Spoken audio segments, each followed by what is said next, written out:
Bom, pessoal, boa noite. Vou deixar então essa aula gravada aí, ok? Nessa web-aula, vou abordar sobre a situação de aprendizagem 10, ok? Então, ela aí vai falar sobre um controle de um servo-acionamento, manipulador, né, que vai transportar chapas de aço para processamento em uma fresa CNC. O que vem a ser isso? Ao invés de eu ficar indo manualmente alimentando a máquina, eu posso fazer uma esteira que meio que alimenta essa fresa CNC. Então, ela manipula, então ela leva a chapa até, por exemplo, a fresa, fresou a minha peça, e o meu braço ali pega aquela peça e joga lá do outro lado ali da produção e o processo continua, né? Ou seja, é uma manipulação aí de peças de forma automática, sem precisar de um operador ali, né?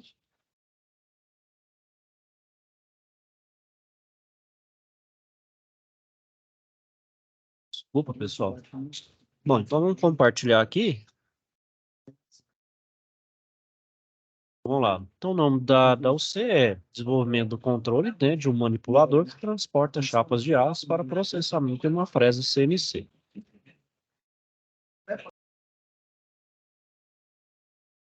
Vamos lá. Olá, Roberto, tudo bem? Sim, mas ando às voltas com um novo desafio. Qual é?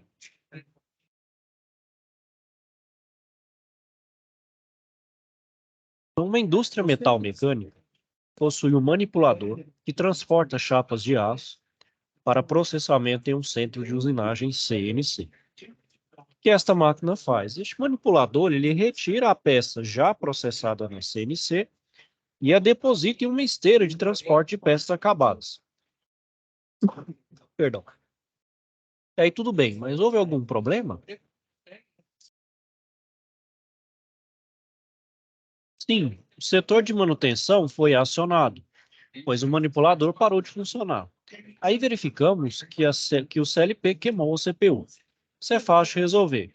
Sim, mas o problema é que verificamos que não havia backup das informações, necessitando o desenvolvimento de uma nova programação.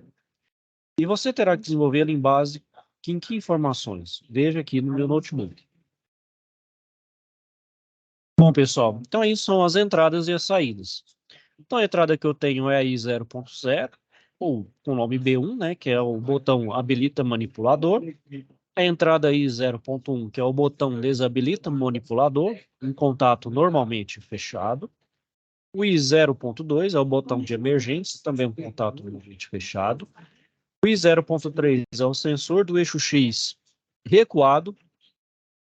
O I0.4 é o sensor do eixo X avançado. O I0.5 é o sensor eixo Y recuado. O I0.6 é o sensor eixo Y avançado. O I0.7 é o sensor eixo Z recuado. O I1.0 é o sensor eixo Z avançado. O I1.1 é o sensor da base 1, o I1.2 é o sensor da base 2 e o I1.3 é o sensor da base 0. Então, essas são todas as minhas entradas. Quais são as minhas saídas? Então, o Q00 é do eixo X, o Q0.1 do eixo Y e o Q0.2 do eixo Z, e o Q0.3 é o V liga vácuo. E o Q0.4, uma memória interna aí, né, uma memória da esteira, motor da esteira da base 1, e o meu LQ05 vai habilitar o meu CNC. Bom, e o que mais você terá que fazer? Então, o próximo passo é a definição dos passos a serem feitos pelo equipamento para realizar o transporte da peça até a fresa CNC e retirada da mesma até a esteira de transporte. E que informações você tem a respeito disso? Definimos o trajeto passo a seguir. Então, o trajeto passo, né, pessoal, M1 então avança, o Y avança, o X avança, o Z avança, o liga-vácuo aciona por 1 segundo, depois Z recua, X recua, Z avança, habilita o meu sensor ali, né, por 3 segundos, né, habilita o manipulador por 3 segundos, depois meu Z recua, meu Y recua, meu liga-vácuo desliga, meu Z avança, o vácuo vai desligar então por 1 segundo e o meu Z recua. Então esse é o meu trajeto passo, certo? E o que mais você terá que fazer? Terei que desenvolver a tabela verdade dos passos executados por este equipamento. Quais são as etapas de funcionamento desse equipamento? Veja aqui no meu notebook. Então, aqui eu tenho passo a passo, tá, pessoal? Então, primeiro passo, ligo o sistema através do botão B1 e vou desligar através do botão também B1, botões pulsantes. O segundo passo, com o sistema ligado, acione o motor da esteira de transporte e posicione a ferramenta do manipulador sobre a base zero. Lembre-se, para realizar esta ação, o eixo Y deve avançar e após o eixo Y chegar na posição, ou seja, S4 acionado, o eixo X deve avançar até acionar S2. Sempre que o sistema for desligado, o ciclo deve ser finalizado primeiro e depois parar. Verifique se o operador colocou uma peça na base zero, acionando o sensor S9. Com o acionamento do sensor S9, desça o eixo Z até acionar o S6, que aí é o Z avançando, né? Terceiro passo, sempre que a emergência for acionada, o sistema então desliga imediatamente. O motor da esteira desliga e os eixos permanecem na posição onde estão, ou seja, não tem aquele de voltar à posição inicial, para onde está mesmo, é uma parada de emergência mesmo. E com S6, quarto passo, né? Com S6 acionado, eu ligo o vácuo, conto o tempo de 1 segundo, e após esse tempo, então, eu vou desligar o eixo Z. Então, a estação vai subir o eixo Z até acionar novamente o S5. Então, aí o meu vácuo aciona por 1 segundo e o meu Z recua. Quinto passo é, ao acionar o S5 com o vácuo ligado, eu vou retornar o eixo X ao eixo Y até acionar o S3 novamente. Ao acionar o S3, desça o eixo Z até acionar S6. Então, Y recua, Y recua e o meu eixo Z avança. O meu sexto passo. Ao acionar S6 e o S7, a gente aciona uma liberação L para CNC. E a gente aguarda o tempo de processamento da peça. Nesse caso, 3 segundos. Quando os sensores S6 e S7 são acionados, a CNC realiza a fixação da peça e inicia o processamento. Após o tempo de processamento, subo o eixo Z até acionar esse 5. Então, a minha liberação vai por 3 segundos, meu Z recua, né? A liberação CNC. Então, ao acionar S5 com a liberação ligada, eu vou retornar o eixo X até acionar o S1 novamente. E vai descer e desce o eixo Z até acionar o S6. Após acionar o S6, vai desligar o vácuo. Com o vácuo desligado, aguarde um tempo de 1 segundo e retorne o eixo Z e desliga a liberação da CNC. Então, X recua, Z avança, o meu vácuo é desligado por 1 segundo, o meu Z recua. Opa, boa noite aí, Hildo. Tudo bem? Já iniciei, eu achei que ninguém ia entrar aqui, né? Você tá me ouvindo aí?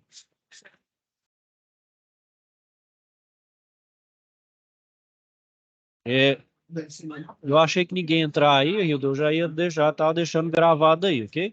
Estou abordando aí a situação de aprendizagem 10 e o passo a passo dele aqui. Estou falando aqui do sétimo passo, né? Então, o que que é o sétimo passo? Então, ao acionar o sensor S5 com a liberação ligada, eu vou retornar o eixo X até acionar o S1 novamente, e descer o eixo Z até acionar o S6. Então, após acionar o S6, eu desligo o vácuo. Aí, com o vácuo desligado, eu vou aguardar um tempo de 1 segundo e retornar o eixo Z e desligar a liberação da CNC. Então, o meu X recua, o eixo Z avança, o vácuo então desliga por 1 segundo, o eixo Z recua e a minha liberação do CNC também desligado.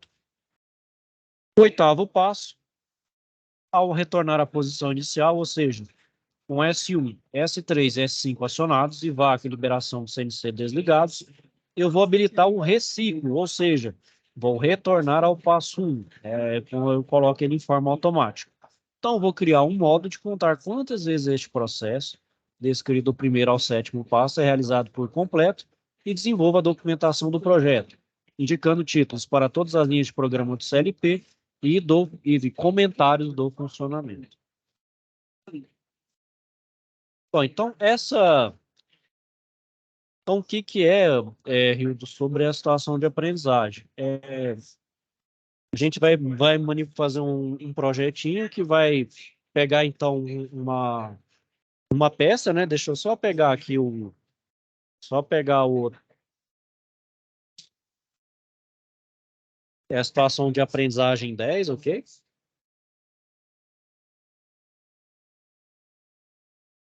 Isso aí. Então, eu tenho aqui, ó. Aqui é como se fosse um CNC, né? Ou seja, vem uma esteira, pega essa peça, joga ali dentro de um CNC, é manipulado, depois o bracinho vem, joga aqui para outra base e joga para o restante da minha linha. É basicamente uma automação de processo aí de pegar uma peça bruta e jogar a peça acabada do outro lado, correto? Basicamente é isso. E a gente mexe então em três eixos, né? O eixo X, o eixo Y e o eixo Z, ok? Basicamente é isso aí, é a manipulação só dessa parte, não do CNC em si, né? Então, aí vocês vão levantar a lista de tag do projeto, né, com o CLP. Então, deixa eu só ver se é isso aqui tem certinho.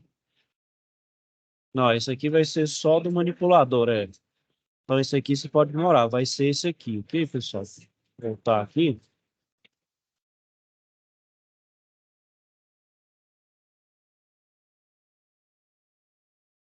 Então, esse aqui é a lista de entradas e saídas, as tags, né, com o endereço absoluto do CLP, com as saídas. Aí vocês vão fazer também, né, pessoal? É, além disso, né, vocês vão também fazer o projeto Ladder, né, seguindo o passo a passo, né? Deixa eu só mostrar aqui rapidinho.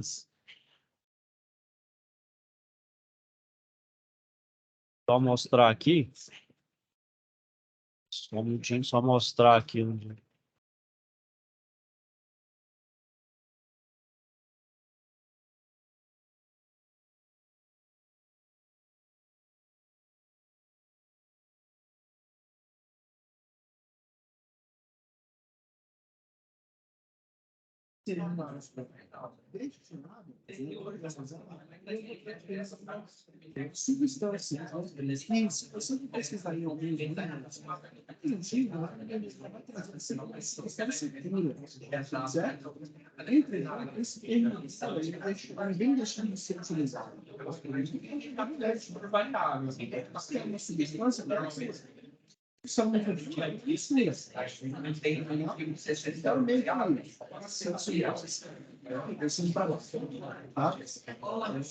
Então, aqui eu tenho a minha lista de tags, né, do projeto, que é os nomes das tags, que é botão e sensores, e o nome dos eixos, né, uma memória também, saídas e os temporizadores, né, e a tabela verdade aqui, né, da memória do sistema, quando faço set reset dos meus eixos, do vácuo, né, o tempo do vácuo, ou seja, a liberação do CNC, do vácuo, enfim, tudo aquilo ali que dá como verdadeiro as minhas saídas ali, né?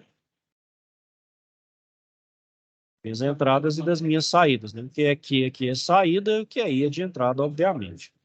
As minhas saídas aqui é o eixo X, Y, Z, e o liga-vácuo e o motor da esteira de transporte eu habilito a CNC. E essas aqui do I00 até o I.3 são as minhas entradas. Certo? Deixa eu só virar aqui e mostrar de novo.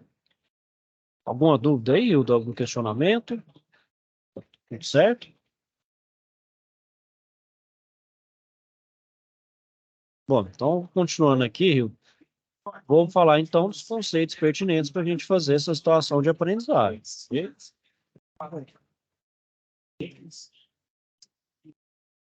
E, obviamente, pessoal, vocês vão fazer isso também na aula presencial, né? Então, o Leder vocês vão entregar para mim, e o que vocês fizerem também lá na aula presencial, vocês vão fazer lá. Bom, pessoal, então, né, o que a gente está lidando aí nesse projeto é sobre manipuladores industriais, né? Bom, então, manipulador industrial, né, pessoal, são chamados robôs aí, que é aqueles braços mecânicos, né? Que ele é projetado para realizar tarefas repetitivas, porém com programação variável, né? Com maior eficiência e eficácia com relação ao homem, né? E os robôs industriais, né, pessoal, eles podem ser classificados então, devido ao número de juntas, assim como o tipo de órgão terminal. Pode ser uma garra, uma mão, enfim, qualquer outra, uma pá, qual vai depender do seu órgão terminal, controle, acionamento e anatomia. Então, a anatomia dos robôs industriais, eles podem ser classificados em 6 classes ou geometria. pode ser de configuração polar, esférica, de configuração cilíndrica, de coordenadas cartesianas, seria o robô cartesiano, o horizontal articulado, ou SCARA, o vertical articulado e o de configuração paralela, né? Ou seja, a gente vai ver então a anatomia de coordenadas cartesianas, que é o robô mais comum da gente ver aí na indústria. Bom, então ele pode ser considerado, o robô e pode ser conceituado como um braço mecânico, né, manipulador para tarefas repetitivas aí. No caso, o robô cartesiano, né, ele vai então se orientar pelos três eixos cartesianos, né? Ou seja, x, y e z, né? Que é profundidade, largura e altura, né? Então são as três eixos aí, né? E ele vai ter também uma junta deslizante para a questão de alcance, né? No caso, alcance vertical. Então, os robôs, os cartesianos, vão se movimentar em linha reta, horizontal ou vertical, né? E eles vão usar juntas justamente para ter alcance tanto num sentido quanto no outro, né? E esses manipuladores, né, pessoal, eles precisam de servomotores, motores de passo, uma outra forma de energia, que eles precisam se movimentar. Então, atualmente, a utilização da tecnologia de servomotores tem sido usada com mais frequência, né? Ou seja, o servomotor é mais utilizado para esse tipo de manipulador. Porque o servomotor, né, pessoal, é um motorzinho mais preciso, né?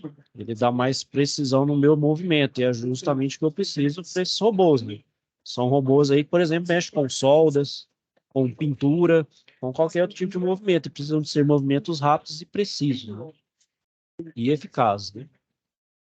Bom, a pneumática também a gente usa para o desenvolvimento de manipuladores.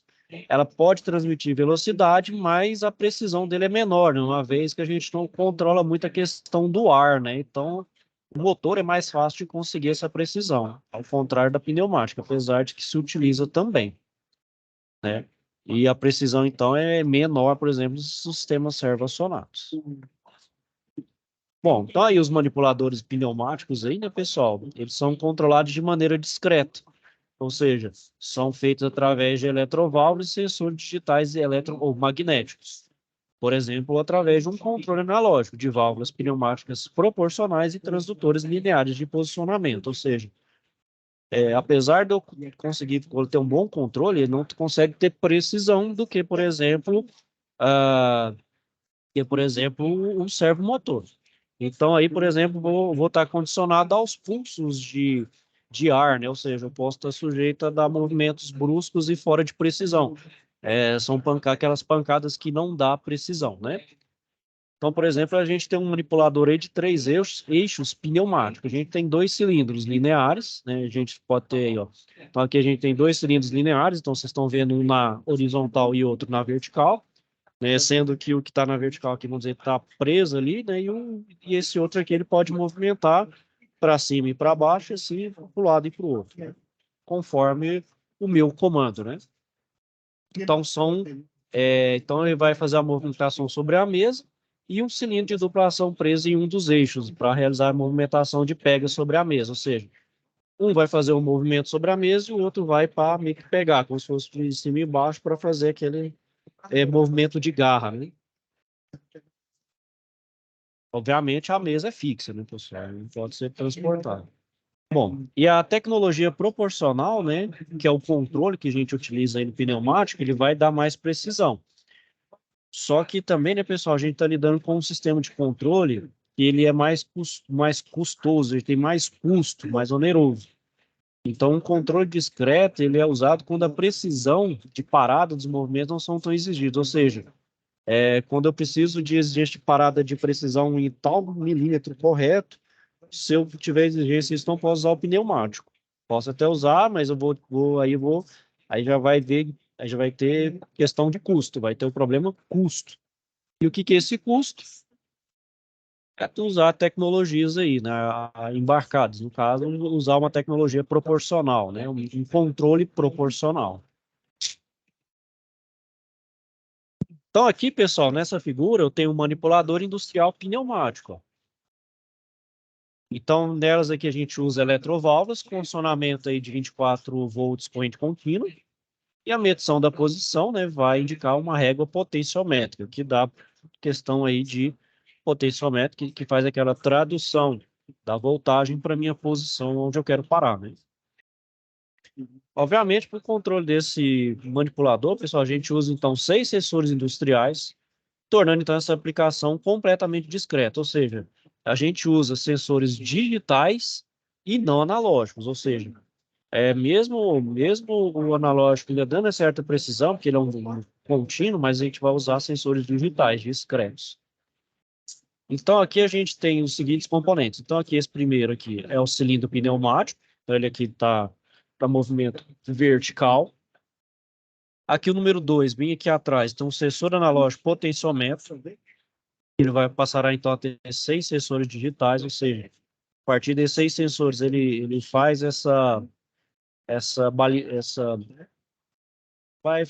vai balizar, né, essa questão da precisão.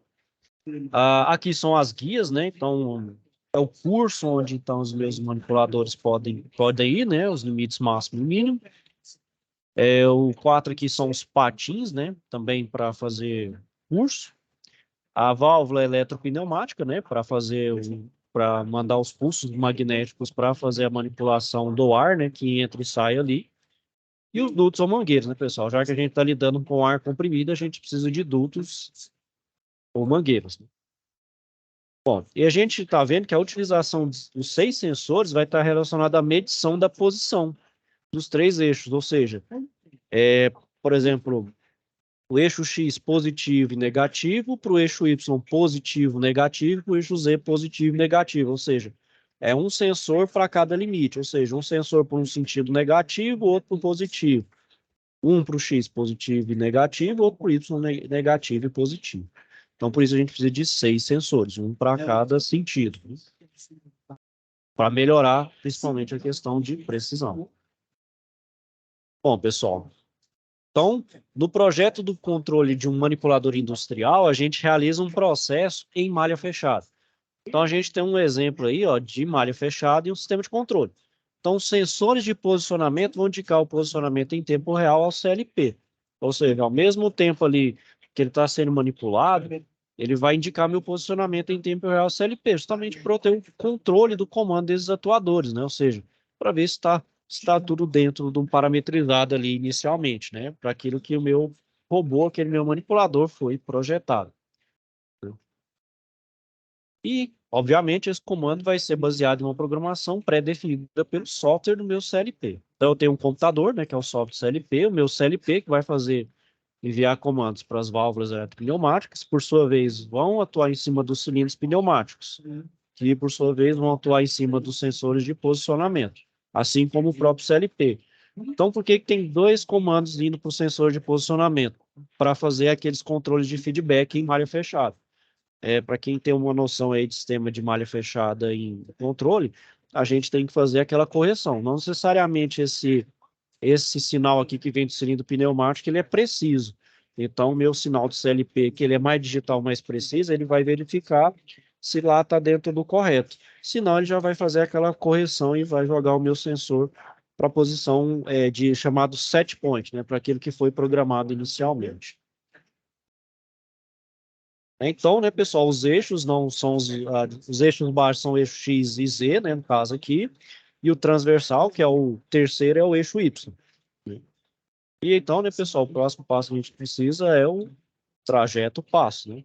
Trajeto passo, né, pessoal, a gente utiliza também muito na pneumática. Então, ah, obviamente, pode ser não necessariamente é só apenas para projetos pneumáticos ou hidráulicos, né? Posso utilizar para um manipulador também, um servomotor, uma servopeça, né? Então, por exemplo, um trajeto passo aí para esse manipulador industrial foi o seguinte. Então, tem aí o Z+, quer dizer que eu estou avançando o meu eixo Z positivo, meu eixo X também positivo, e meu eixo Y, por um tempo de 1 segundo, agarra, né? Então, por 1 segundo também, através do meu eixo Y, eu aciono a garra, avançando. Né? Aí eu avanço por mais 1 segundo, aí meu Y recua, aí meu Z recua, meu X recua, agora o meu Y avança, e meu tempo da garra é acionado por 1 segundo. depois recua, né? Depois, por um segundo, minha garra recua, perdão, aqui minha garra está sendo recuada, aqui ela está avançando, depois ela recua, meu Y também recua. Né? Então, esse manipulador vai ter uma ferramenta com uma garra para pegar a peça, ou seja, X, Y, Z, e que a minha garra também é um atuador, né? Essa garra também é acionada por um eletroválvulo e um cilindro pneumático. Portanto, tem mais dois sensores que indicam a posição da garra aberta ou fechada. Ou seja, são dois para cada eixo, que vão dar 6, né? Então, dois para o X, dois para o Y, dois para o Z, e mais dois para a garra. Então, vamos totalizar 8 sensores aí no meu final.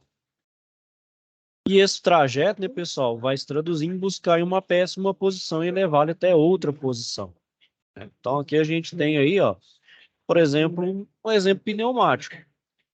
Né? Então, para a gente ter uma noção de manipulador industrial e para um projeto pneumático, a gente tem que ter essa noção do próprio projeto pneumático em si.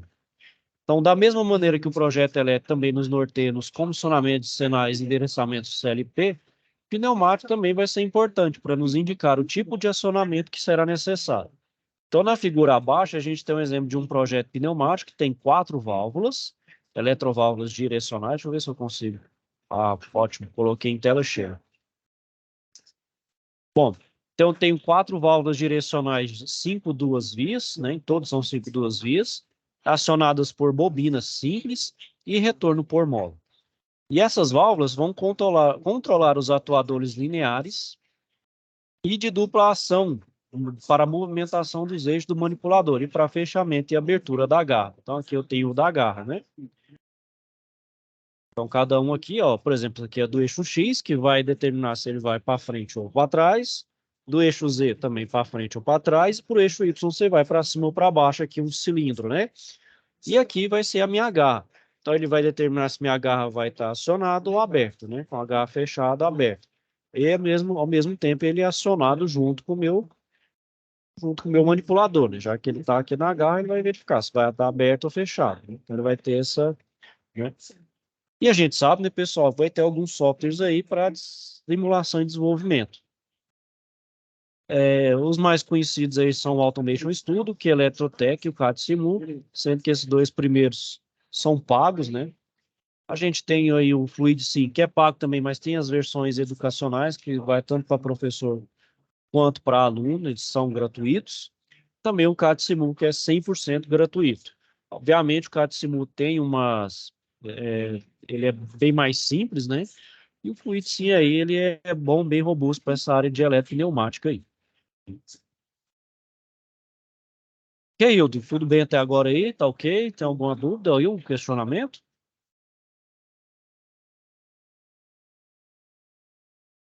Eu tô te ouvindo, Hildo, também.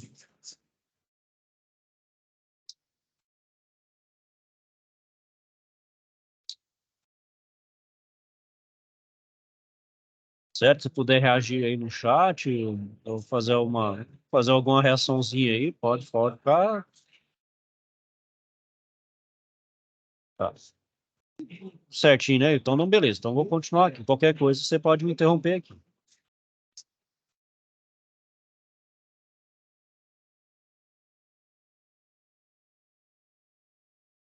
Bom, se ali a gente fez a parte mecânica da pneumática, a gente precisa fazer o projeto elétrico, né? Já que a gente está lidando com funcionamentos eletropneumáticos. Então, através desse projeto, a gente verifica, então, os endereços os quais, então, os sensores forem ligados. Então, a ordem para note que a ordem para o desenvolvimento de um projeto de controle e automação, ele vai seguir uma sequência de verificação e execução, não importando, então, a área ou o tipo de controle. Então, aqui a gente tem um projeto elétrico das entradas de um controlador lógico programável. Então, por exemplo, aí a gente tem o botão Start Stop, né? Os sensores aí de um botão de emergência e os sensores, né? 1, 2, 3, 4, 5, 6 até o 8. Então, são todos os meus sensores envolvidos aí com os manipuladores, né? Que o eixo X, Y, Z e da garra, como eu falei, né? São dois para cada eixo, né? Então, dois para o X, dois para o Z, mais dois para a garra. Então, de fato, a gente usa aqui 8 sensores, né? 1, 2, 3, 4, 5, 6, 7, 8. Então, um para cada um dos 3 eixos, mais a minha garra. Bom, Então, né, pessoal, feito o projeto elétrico, a gente, então, tem a noção das entradas e das saídas. Então, a gente faz o comissionamento de sinal, né, que é o desenvolvimento, então, das tags do meu CLP para basear no projeto elétrico, né, que a gente sabe que é a tradução, né, daquela lógica de sequência de... Então, a gente sai dessa lógica para fazer uma lógica ladder aqui em cima. Então, o primeiro que a gente tem da tag aí chama B1, que é todos são do tipo booleano, o endereço absoluto, e o comentário da tag seria o botão liga. Então, a gente tem o botão desliga, o botão emergência, e para cada um dos sensores, né? O eixo X recuado, o eixo X avançado, eixo Y recuado, eixo Y avançado, eixo Z recuado, eixo Z avançado, o sensor da garra aberta e o sensor da garra fechada. Então, esses aqui são entradas, são inputs, né? Ou seja, são as variáveis de entrada. Eu tenho as saídas, que vão ser, obviamente, alteradas, vão ser manipuladas pelas minhas entradas, que é atuador X, Y, Z, fecha a garra e a memória de ciclo automático. Bom, então a tabela verdade do controle de um manipulador industrial, ele pode ser realizado, então, baseado nas informações do trajeto passo definido e o comissionamento das variáveis. Então, eu fiz o meu trajeto passo e o comissionamento das variáveis, agora eu consigo, de forma satisfatória, de forma assertiva e mais efetiva, fazer, então, a tabela verdade. Então, aqui eu tenho o desenvolvimento da tabela verdade com indicação de todas as variáveis do projeto e os passos e ações que devem ser desenvolvidos. Então, aqui todas as indicações que estão em 1 indicam que a variável deve estar ligada para que a ação realize. Quando for 0, significa que a variável deve estar desligada para realizar a ação correspondente. Bom, então aqui, né, pessoal, a gente tem, por exemplo, botão de emergência 1, então aqui são normalmente fechados, meu sensor eixo X está recuado e do eixo Y também está recuado, né, e o eixo Y do eixo Z também. Aí o meu manipulador de garra está fechado, ou seja, aí essa ação aqui vai fazer o meu Z avançar. Esse outro aqui vai fazer meu eixo X avançar. Esse outra linha aqui da tabela verdade vai fazer meu Y avançar. Né? Então, enfim, cada linha da minha tabela verdade também pode significar uma linha do meu programa ladder. Né? Então, por exemplo, como a gente verificou aí no projeto pneumático, aí, os sensores S1, S3, S5 e S7 vão estar atuados, ou seja, 1, 3, 5 e 7 vão estar atuados, as hastes dos cilindros estarão posicionados sobre estes sensores. Então, note que o eixo X está posicionado atuando sobre o sensor 1, o eixo Z sobre o sensor S5 e o Y atuando no sensor S3. E a garra vai estar aberta, onde está atuando o sensor S7. Então, para realizar o intertrafamento, foi indicado também na tabela que o sensor S8 não esteja atuado, ou seja, esteja desligado, para não dar aquele travamento, ou seja, dar trava principalmente na minha válvula, né? Para minha válvula não ficar indecisa, ela tem um caminho bem definido inicialmente. Bom, então cada ação que é tomada, ou seja, quando a válvula do eixo Z for ligada, então o cilindro vai se movimentar, então vai desacionar o sensor S5, ou seja, se meu Z avança, né? Então aqui vai sair do meu início de curso e atuando então o sensor S6. Então, para cada ação tomada, na linha seguinte acontece uma mudança no estado final do sensor do respectivo eixo, ou seja, só lembrar que são 3 cilindros em movimento. Então, a gente faz um ali, ó. Então, o eixo Z vai avançar. Então, o eixo Z está aqui, ó. Então, avançou, ou seja, então vai para cá. Bom, se o eixo Z avança, né? Então, ou seja, só meu Z avançou aqui no caso. Nesse agora, o meu X vai avançar, ou seja, o S1 vai passar para o S2. Então, aqui por diante. Então, cada ação aqui vai refletir na ação aqui ali de baixo, interferindo, obviamente, na minha tabela verdade. Então, né, pessoal? Então, quando a ação, por exemplo, a válvula do eixo Z for ligada, então sim, vai movimentar, vai desacionar, né? E vai desacionar esse 5 até esse 6. Então, como eu falei, cada ação de uma linha vai impactar na próxima linha, na linha de baixo. E com isso, né, pessoal? Agora sim a gente faz a, a programação CLP, né? No LED, por ladder, né? Então, por exemplo, para iniciar as movimentações do manipulador nas variáveis CLP, a gente cria então uma variável chamada de ciclo. Uma vez que esse é uma tarefa automatizada, ela vai ter que ser feita em ciclos, né? Chamados ciclos. Então, ela vai ser desligada e é desligada pela ação de dois botões, denominado Start e Stop. Então, para realizar esta ação, será usada a lógica do botão duplo pulso. Então, aqui a gente tem, então, um controle de memória T que vai habilitar ou desabilitar o ciclo automático da máquina. Então, por exemplo, então aqui a gente tem o Start, tem o Stop, né, e o de emergência. O ciclo aqui ele vai funcionar como um selo aqui. Então, aqui ele vai justamente habilitar o ciclo automático aqui. Então, ele aqui vai fechar o selo e vai determinar o meu ciclo. Até eu vir aqui numa emergência, no botão de stop e determinar a parada desse ciclo.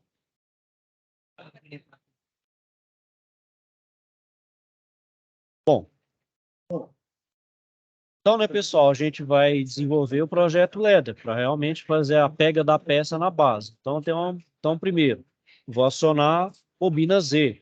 Então, o sensor S1, S3, S5, S7 devem estar acionados dessa forma. O manipulador está na posição inicial e ocorre então o set da bobina Z. Próximo passo, eu vou acionar a bobina X.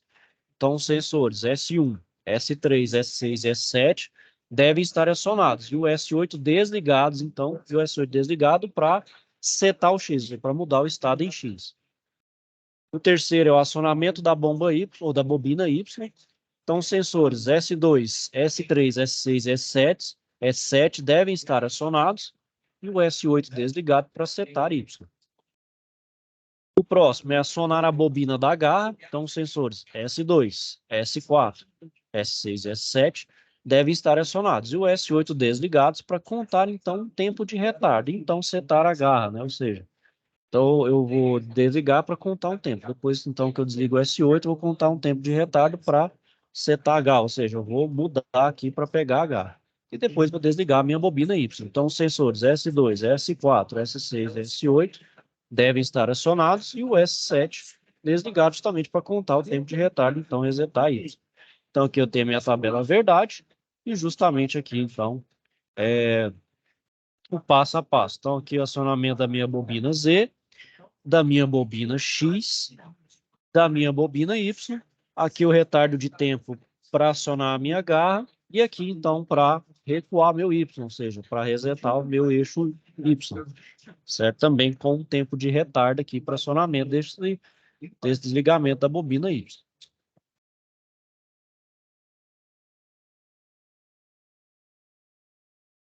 Bom, aquela paz, pessoal, foi fazer então para fazer a pega da peça. Agora eu preciso que ele entregue a peça, ou seja, eu preciso fazer então, já pegou, eu preciso devolver ele para o lugar correto. Então agora o que que eu tenho que fazer? Os desligamentos então da bobina Z. Então agora é o sensor chamado fim de curso. Então o S2, S3, S6 e S8 devem estar acionados e o S7 desligado. Então dessa forma vai então ter o reset da bobina Z. Após isso, eu desligo a bobina X. Então, meu S2, S3, S5 e S8 vão estar acionados e o S7 desligado para resetar o X. Depois, eu aciono a bobina Y para ele subir, né, por assim dizer, né? Então, os sensores S1, S3, S5 e S8 devem estar acionados, o S7 desligado para setar Y. Faço o desligamento da bobina da garra. Então, agora, né, eu vou com os sensores S1, S4, S5, S8, eu vou estar acionado e o S7 desligado para contar um retardo de tempo, então resetar a garra. Ou seja, peguei a garra, agora eu vou voltar a minha bobina Y para poder entregar a minha peça. Então, aquele primeiro movimento da peça é pegar, subir, agora é descer e soltar a peça, né?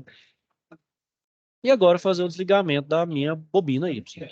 Então, os sensores S1, S4, S5, S7 devem estar acionados e o S8 desligado, justamente para contar um tempo de retardo, então resetar Y, ou seja, aqui agora é o movimento de entrega da peça. Então, eu vou acionar esses sensores para desacionar o meu Z, esse aqui para desacionar a bobina Y, esse aqui para desacionar o eixo Y, né? Ou seja, para lá na pega da peça eu subo, nesse eu vou descer, e esse aqui então eu vou ter um para desacionar H, ou seja, desacionar H para liberar a minha peça, né? Então eu desaciono ela aqui, dou um tempinho, né, para colocar, e depois eu desligo a minha bobina Y, ou seja, volto meu Y para o lugar.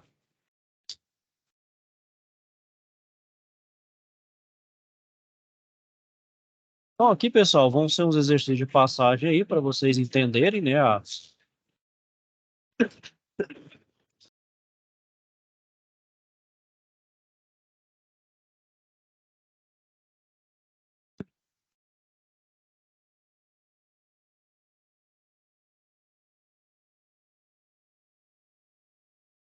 Bom, pessoal, aí na próxima aula eu vou falar então aí de servomotores.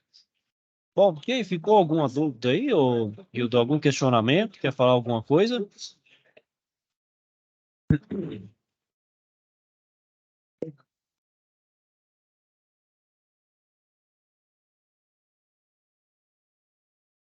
Tudo certo, Hildo?